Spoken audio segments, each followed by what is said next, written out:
네, 첫 번째 사건 장대호의 방인데요. 월요일에 네 분과 함께하겠습니다. 김은배 전 서울청 국제범죄수사팀장, 오윤성 순천향대 경찰행정학과 교수, 강신업 변호사, 그리고 상황실의 취재팀장 서상희 기자와 함께하겠습니다. 어서 오세요. 안녕하세요. 네, 장대호에게 살인에 이어서 성범죄 혐의가 추가됐고 또 과거 강력 사건을 모방한 흔적들도 속속 발견되고 있습니다. 도대체 장대호는 모텔방에서 어떤 생각을 하고 어떤 행동까지 했던 건지 알아보겠습니다. 서 기자, 그러니까 장대호의 일터이자 주거 공간이었던 모텔에서 초소형 카메라가 나왔다면서요? 네, 맞습니다. 경찰이 1시간 정도 조사를 한 끝에 초소형 카메라와 USB가 발견이 됐습니다. 모두 장대호의 방 안에서 발견이 된 건데요. 먼저 초소형 카메라는 장대호의 옷가지에 부착돼 있었던 것으로 알려졌습니다. 이게 몰카 형태였는데 지금 보시는 영상이 저희가 모텔 측의 허락을 받아서 촬영한 실제 장대호가 거주하던 방 안의 모습입니다. 네. 저기 안에 옷가지에서 부착된 몰래카메라가 하나 발견됐고요. 또 USB가 하나 발견이 됐는데 이 USB 안에서는 몰래 촬영된 것으로 보이는 성관계 동영상도 확인이 됐습니다. 현재 경찰은 이 신원 미상 여성들이 실제 이 사실을 알고 있는지 수사에 나선 상황입니다. 물론 경찰이 압수수색 과정에서 뒤졌을 수도 있겠지만 뭔가 방이 깔끔하지 않은 모습도 저희가 엿볼 수가 있었는데 그렇다면 성범죄 혐의도 추가될 가능성이 지금 큰 거죠? 네, 가능성이 높습니다. 지금 성관계 동영상이 나왔다는 거죠. 신원 미상의 여성들과. 네. 그렇다고 한다면 동의를 받지 않고 이 성관계 동영상을 찍었을 가능성이 많거든요. 네. 그러면 성폭력 특례법상의 카메라 등 이용 촬영죄가 됩니다. 네. 그리고 이 여성들과 만약에 돈을 주고서 성매매를 했다면 성매매가 해당하죠. 예, 거기도 해당할 수가 있죠. 네. 그래서 지금 나온 초소형 카메라니 USB니 메모리 카드니 이런 것들이 있다고 처벌받는 것은 물론 아닙니다. 초소형 카메라를 구입했다고 처벌하는 법은 없으니까요. 네. 하지만 저 성관계 동영상 저것이 동의를 받지 않고 찍었을 가능성이 높고 네. 저걸로 인해 가지고 카메라 등 이용 촬영죄 내지는 성매매 처벌법 위반 이런 가능성은 충분히 높습니다. 장대호가 지금 말한 내용도 함께 살펴보겠습니다. 이 초소형 카메라와 USB가 내 것은 맞지만 특별한 내용은 없을 것이다. 장대호의 생각에는 뭐 특별한 게 없다. 왜 이렇게 생각했을까요? 저희가 이제 일반적으로 네. 생각했을 때 옷가지 안에 이제 이 소형 카메라가 있다라고 하는 것은 당연히 어떤 불법성을 의심을 해볼 수 있는데 지금 장대호가 어떤 상황입니까? 지금 사람을 살인을 하고 네. 시신을 훼손해서 그걸 유기한 혐의로 지금 이제 체포돼서 지금 사법 처리를 갖다가 지금 기다리고 있는 그런 상황인데 본인의 입장에서는 그것에 비하면 자기가 아까 나왔던 여러 가지 어떤 성매매 가능성이라든가 불법 촬영이라든가 이런 것들은 설사 그런 것들이 밝혀진다 하더라도 자신의 어떤 형량이라든가 이런 것에 대해서는 전혀 영향을 갖다가 미치지 못할 것이다라고 생각을 하고 있기 때문에 본인이 특별한 것이 없다라고 그렇게 얘기한 것으로 추정이 됩니다. 네. 장대호의 심리까지 추정해 주셨는데 이런 가능성은 없을까요? 혹시 살해와 관련한 증거도 저 카메라나 USB에 담궈 놓을 가능성 저희가 좀 연대될 수 있을까요?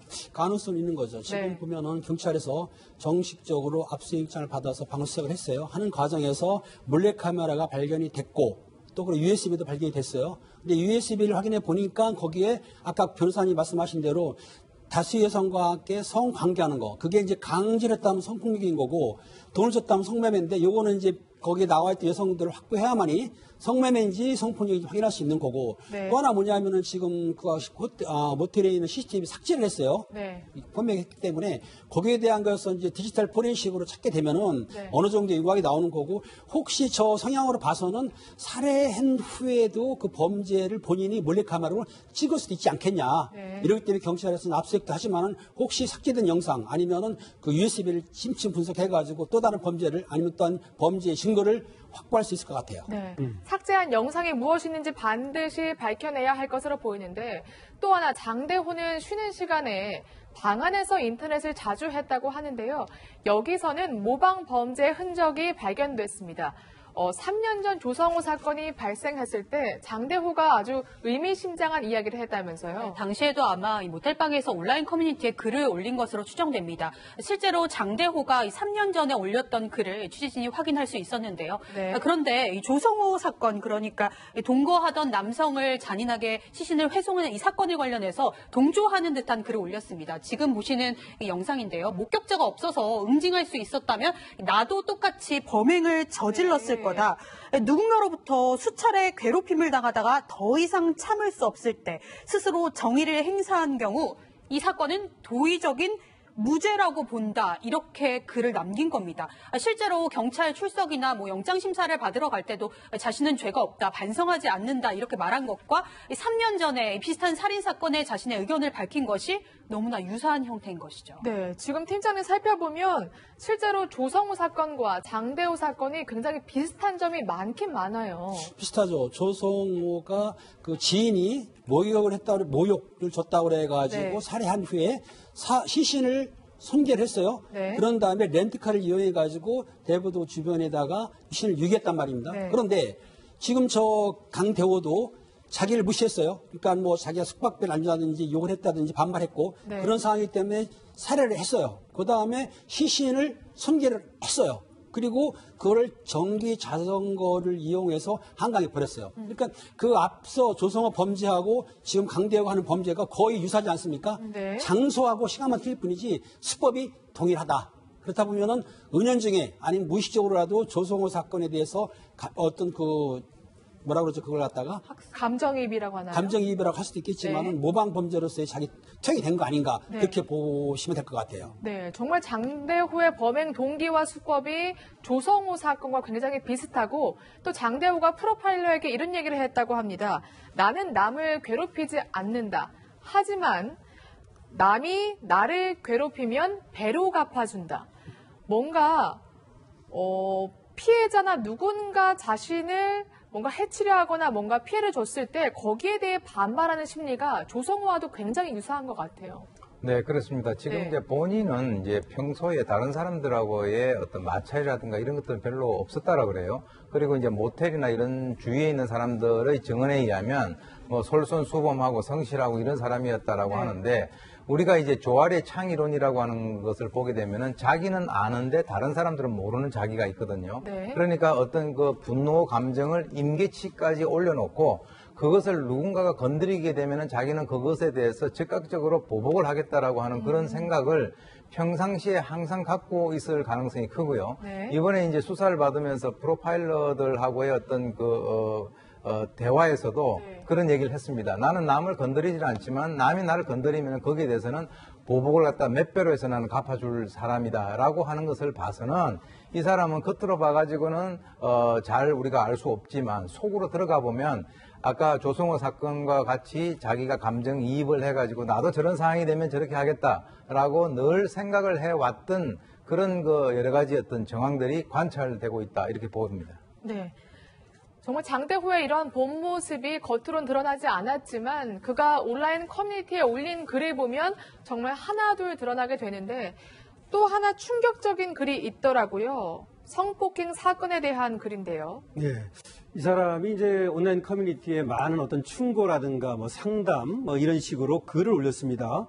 마치 인터넷 게시판 같은 느낌을 주는데요. 전시 상황이 아닌 이상 성폭행 사건에서 여성 또한 일정 부분 책임이 있다. 이런 글을 2011년 9월에 올린 적이 있습니다. 그러면서 뭐라고 얘기하느냐면은 또 댓글을 통해 가지고 술 권하는 남자 조심해라.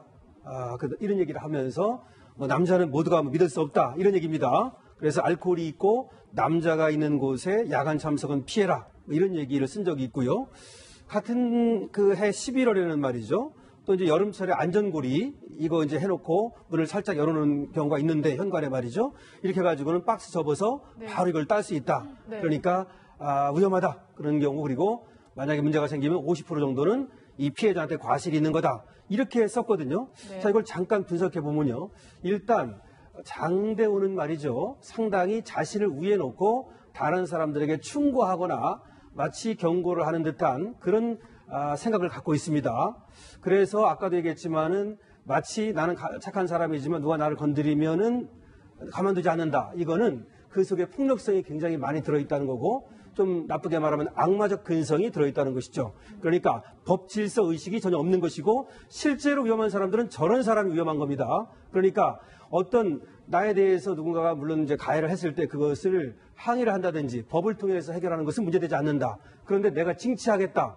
이거는 굉장히 위험한 사고방식이고 바로 그런 것이 이번에 현시화된 것이다. 드러난 것이다. 이렇게 볼 수 있습니다. 네. 성폭행 사건과 절도 사건에서 오히려 피해자 탓을 하고 범죄자를 옹호하는 글까지 올린 겁니다.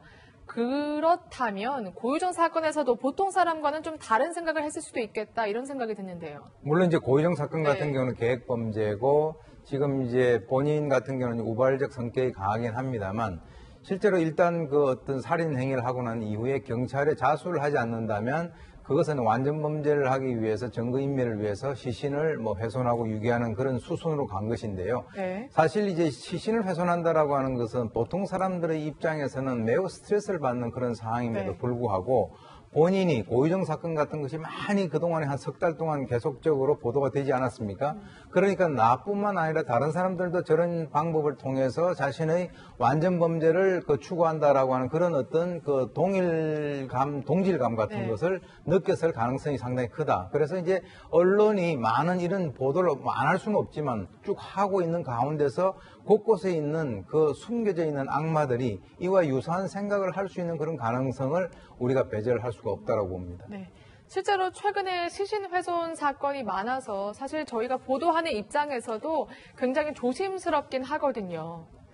지금 보면은 사이버나 인터넷상에서 잔혹한 범죄가 무차별적으로 유통되고 있습니다. 지금 언론에서도 그렇겠지만 그러다 보니까 인터넷상에서 어저께까지 하면은 시신을 성기하는 방법까지도 나와 있다고 그래요. 그러니까 일반인들은 그렇지만 범죄에 어느 정도의 영향 끼치는 사람들은 그걸 보고 학습 효과도 받을 수 있는 거예요. 그런데 장대호 같은 경우에는 최근에 그 고유정 사건 때 많은 그 사체 손괴라든가 네. 위기에 대해서 많이 언론에서 많이 다뤘지 않습니까? 거기에 대해서 학사 받았기 때문에 같이 방법을 공유한 거 아니냐. 방법을 배워가지고 그러니까 고유정의 사건하고 장대호 사건은 인식이 어느 비슷하겠지만 거기에서 발생한 이상한 괴물을 만들어낸 거죠.